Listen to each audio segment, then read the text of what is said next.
हमें हसन रदी अल्लाह ताला अन्हु को पता है, ये कायनात का वो अजीम शख्स है, हसन इब्ने अली, वो अजीम हस्ती है। इसने ताज छोड़ दिया, तख्त छोड़ दिया, पर नबी पाक की उम्मत को जोड़ दिया। नबी करीम ने इनको अपने साथ बिठा के कहा था, सही बुखारी में मौजूद है, कहा कि मेरा बेटा हसन सैयद है, या मुसलमानों की दो जमातें लड़ेगी तो ये सुलह कराएगा। हजरत इमाम हसन ने तख्त छोड़ा, लेकिन मुसलमानों को आपस में इतनी बड़ी कुर्बानी। ओ खुदा के बंदो, हम 2 मिनट के लिए चुदराहट नहीं छोड़ते, दीन का नुकसान कर देते। इमाम हसन ने पूरी हुकूमत छोड़ दी, पूरी हुकूमत। इतना बड़ा सकी कम आपको मिलेगा जो सखावत करे और नबी की उम्मत को बताए सल्लल्लाहु।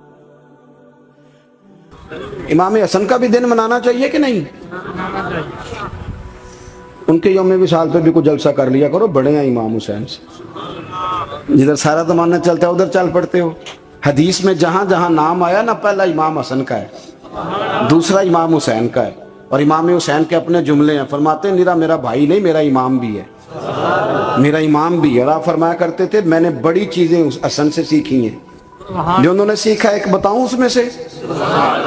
कुछ लोग थके हैं आप में से, हालांकि मैं तो ज्यादा सफर करके आया हूं। अर्ज करूं जो उन्होंने सीखा है, सुनो। इमाम हुसैन खुद बताते हैं, फरमाते हैं कि अब मेरे भाई ना इमाम हसन अपनी एक बीवी को तलाक देना चाहते थे, इख्तलाफ शदीद हो गया, बात तलाक तक आ गई।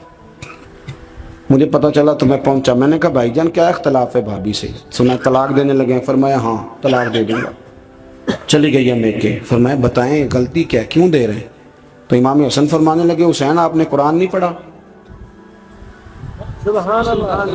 मैंने कहा जी पढ़ा है, बताएं। कहने लगे अल्लाह फरमाता है, हुन्ना लिबासुल लकुम व अंतुम लिबासुल लहुन, मर्द औरतों का लिबास है, औरतें मर्दों का लिबास है। फरमाया मेरी बीवी में कोई कमजोरी होगी तो मैं पर्दा डालूंगा कि दुनिया को बताऊंगा? इमाम हुसैन कहते मैंने उठ के भाई का हाथ चूमा। मैंने कहा आयत मैंने पहले भी पढ़ी थी, तफसीर आज समझ में आई है, तफसीर आज समझ में आई है, मेरे बड़े भाई ने समझाई है, समझ में आई। कहते हैं कुछ दिनों के बाद इमाम हसन ने बीवी को तलाक दे दी। मैं फिर आया और मैंने कहा मेरे शानों वाले भाई आप भी बता दें क्या मसला था? तो कहते मेरा माथा चूमा मेरे बड़े भाई ने और कहने लगे हुसैन छोड़, वो गैर महरम बीबी है, मैं किसी गैर की बातें तेरे साथ क्या करूं? तलाक दे दी, गैर महरम हो गई, अब उसका जिक्र क्या छेड़ना? कहते मैं समझ गया कि मेरा भाई कुरान की उस रूह को जानता है जो हुसैन तक भी पहुंच रही है। भाइयों, इमाम हसन रदी